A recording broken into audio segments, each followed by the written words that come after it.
Wow, thank you so much for the opportunity. You know how you say if you look around you and you notice people are on the honorary disc, it means they're honorary, you're on the honorary disc? I have 4 members of my family who are struggling with moderate to severe mental health issues. Do I need to worry about anything?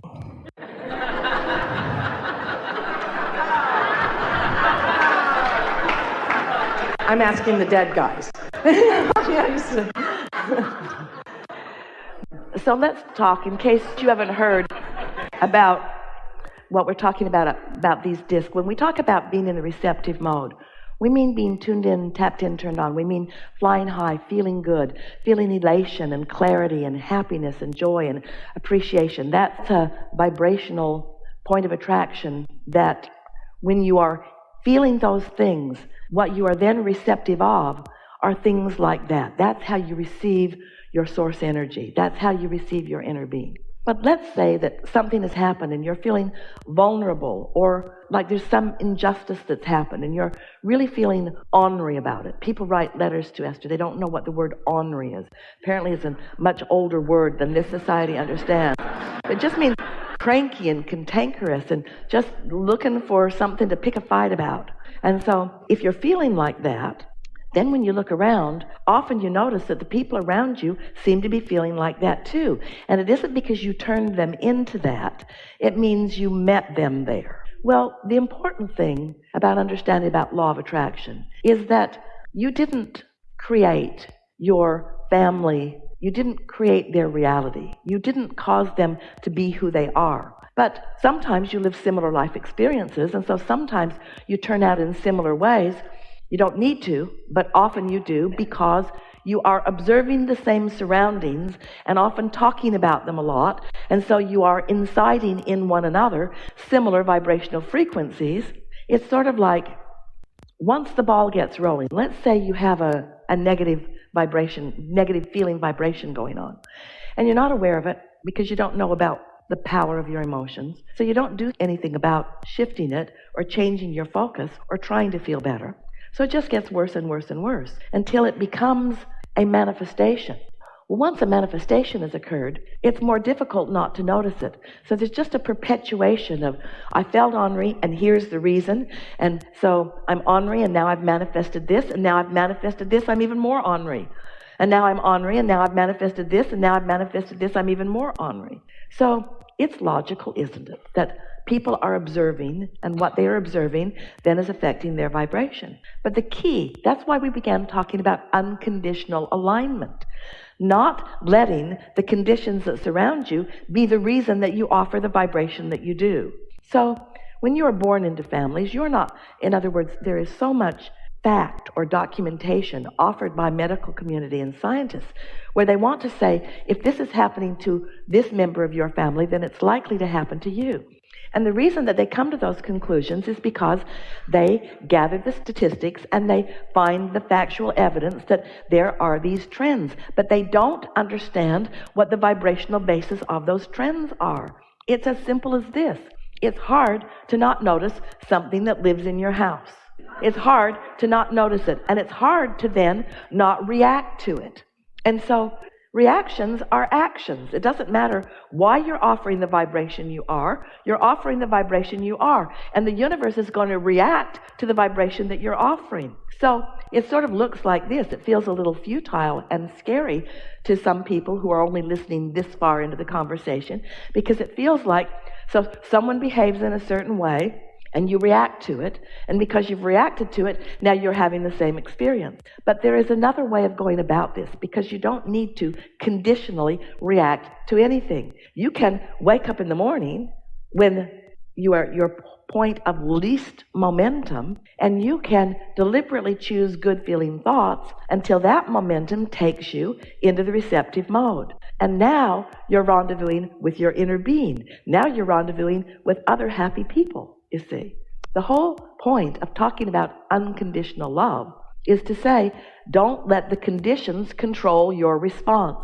And the only way that you can keep conditions from controlling your response is by getting your action going before your reaction. You follow that? If you've got a strong, good feeling vibration going, and you meet up with somebody who doesn't, you're not going to have the same reaction to them as you would if you didn't have your strong, good feeling vibration going. I think where I'm getting concerned, I want to have unconditional love for my niece, but when I come home and the house is filled with smoke because she left the food on the stove and it charred in the pan and didn't open a window to get the smoke out, I start getting concerned that I have a fire hazard I'm dealing with. And then I'm walking to the house the next day and I wasn't able to successfully get rid of the smoke smell. So it's a reminder that, part of me is wondering, is there a point where you just say, maybe you should move out, so that I have the ease with my home, and then I feel like I'm a failure because... Well, maybe it will come to that, but the thing is, if from that concern you move out, then from that receiving mode of concern, how it plays out will not be pleasing. Mm-hmm. If you're on the high-flying disc, if you're going to something rather than running from something, you're in an entirely different frequency, and the way it plays out is entirely different. Mm-hmm. Some years ago, we were visiting with a woman. She was a physician, and so was her husband, and they lived out in the desert, and they had a private plane, and they were in their private plane often. And they had a young girl. She was not quite a teenager, and another young boy who was still in grade school. But all of them as a family were listening to Abraham recordings, and they were reveling in the newfound knowledge that they create their own reality. One day, they came in for a landing and misunderstood the direction of the wind and landed from the wrong direction, and their plane flipped over and caught fire. They weren't hurt badly, some minor burns. They got out of the wreckage, and now this mother is back in the hot seat wanting to find words from us that she could soothe her children because they're upset. If we create our own reality, how did that happen? And we said to her, hardly anybody walks away from plane crashes, but you did. From your high-flying disc, you had an experience, but your reaction to it is what matters now. You see what we're getting at? Don't argue for your limitations, and don't beat up on yourself for having negative emotion. No one wants their house to be full of smoke. But don't get carried away with it either. Don't react to it in a way that makes it worse. And here's the bottom line in all of this, and this is a wonderful leading-edge discussion. It's impossible not to react to something and make it worse if you're in the vicinity of what happened. As you walk in that vibration, of course you're going to have that react. If you walk in, you're flying high, you're feeling good, you know you have well-being, you know that well-being abounds, and that happens, you open a window and you don't make a big deal about it. But if you're not, then one thought leads to another. I could die in my sleep, or she could be so irresponsible that she could do this or this or this or this or this or this or this. When the fact of it is, nothing like that has happened. And the likelihood of it happening has more to do with your reaction than it does with anything else. Now, of course, we don't think that you should put up with unwanted things. We don't think that if there's a lot of things that are going on that are unpleasant to you, we would move out. But we wouldn't move out from fear of what's happening, and we wouldn't move out from disgust of what's happening, and we wouldn't move out in anger. We would get into our high-flying disc and let our inner being call us to what's next. It's my home. So the question is, if you say, you'd be better off finding another place. And I agree, I appreciate. But you see, you can't find that high-flying disc where you encourage her into something that is going to be, in the long run, more satisfying to her, because you've got this attitude that I'm throwing her out. Yeah. You can't have this attitude that I'm throwing her out at the same time that you're on your high-flying disc. Yeah. So it takes a little work. We know this isn't the easiest thing to do. We're talking about what you're reacting to. Reactions are the most important conversation. Law of attraction, the words or the concept of law of attraction, and the concept of reaction are the same, aren't they? Mm-hmm. Because I cannot react outside the boundaries of my active beliefs. That's such a powerful statement. I cannot respond, nor can the universe respond to me, outside of the boundaries of my active belief. So you've got to find some positive aspects about your situation. And sometimes when we counsel or coach people like this, they think that we're trying to get you to make lists of positive aspects about your niece so that she will change. No. We want you to make positive aspects about your niece so that you can be in the receptive mode and know what to do. The likelihood of her changing isn't, but there are so many aspects about her that are positive.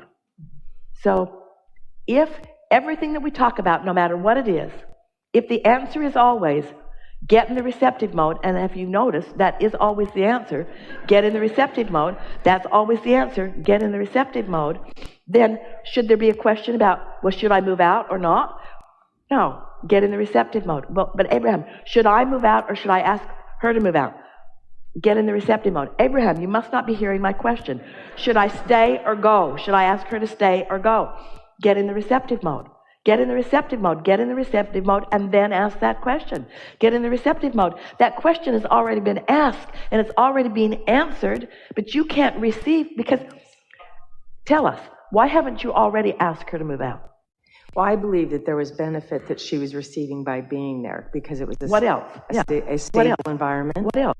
And not that stable. Now I'm feeling less comfortable when I think my house is going to burn down. Yeah, it's not that stable of an environment. But what else? What is another reason that you haven't yet asked her to move out? She has no place else to go. She has no place else to go. She doesn't make very much money. So how's that? So isn't that interesting? You're reacting to the life that she presents to you. And the life that she presents to you is one of sort of chaos, one of not really trying very hard, one of not supporting herself well. And so she's caused you to believe negatively about her by the way she behaves. So you're reacting to the way she presents herself. But you could react to what her inner being knows about her. You could react to the hopes and dreams that she has in her vortex. You could be reacting to a different part of her when you're in the receptive mode. You see what we're getting at? She wants to be a portrait artist, and I have really tried to support that. There's a place for artists that's near where I live, and it's one of the reasons she wanted to be where I am. And there are times... But you see, you can find all kinds of justifications for things to go the way they go in order to support your beliefs. This is the thing that we really want you to hear. Your strongest belief, and no one would wonder why, your strongest belief is in her not success rather than in her success. And so from that belief, from that vantage point, everything that you're inspired to is counterproductive to your receptive mode. Can you hear what we're getting at? From what you're observing and your reaction to what you're observing, it puts you in a chronic vibration that doesn't allow anything other than things like that to be the experience. So most people would not be as patient as you've been. They would make a decision, but it still wouldn't end there. In other words, you'd still be aware of her, and then you'd feel guilty about what comes next and worried about what comes next. And chances are she'd move right back in, and the whole thing would start over again. So rather than reacting to what is, you want to figure out how to be a reactor to well-being, how to be a reactor to source energy, how to be a reactor to what her inner being knows about her, which means you've got to take your attention off of what is in order to even get there. Well, there's a case to be made. Maybe that was a receptive mode conversation. I want to believe in her ability, but I can't do it when she is stumbling and bumbling and fumbling right in front of me. So maybe some space between us would give me a better opportunity to believe in her the way her inner being believes in her, and maybe I could be like a satellite dish that beams the signal in a little bit stronger. She's easier to love from a distance. Yes, that's true. She's easier to love from a distance. And there are all kinds of layers of things. What's your belief? Do you believe that it is your responsibility to take care of people who cannot take care of themselves? That's a belief that most humans still have, even though your inner being is wanting you to promote their independence. Your inner being is not wanting you to cut them off. Your inner being is wanting you to promote their connection to the real stream of what they're looking for. Your inner being doesn't want you to pretend like you're the stream to her well-being when you're not. And when you pretend like you're the stream to somebody's well-being when you're not, then they continue to just suck from you whatever it is that they need until you're depleted. You've got to go to the receptive mode, and the receptive mode and the replenishing mode are the same mode. So as you think about her happily somewhere else, don't take action right away, but as you think about her happily somewhere else, and you give yourself the respite of being able to maybe catch a glimpse of who she really is, until you feel that enthusiasm about who she is and what she's doing.